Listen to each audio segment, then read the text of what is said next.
Nasaan ang mga insektong yun? Eh, ayaw niyang ituro sa akin kung nasaan. Mabuti pinaalam mo sa akin. Nagtataka po kasi ako doon sa sinabi ni Itay. Sabi niya, yun daw po mga bubuyog na inaalagaan niya, pwedeng magsabog ng lagim. Hindi mag-aalaga ng mga insektong itay mo kung wala siyang masamang binabalak.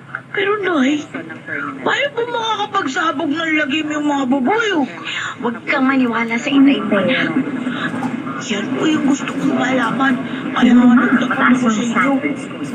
Kahit na mahigpit yung feeling ni Inay sa akin.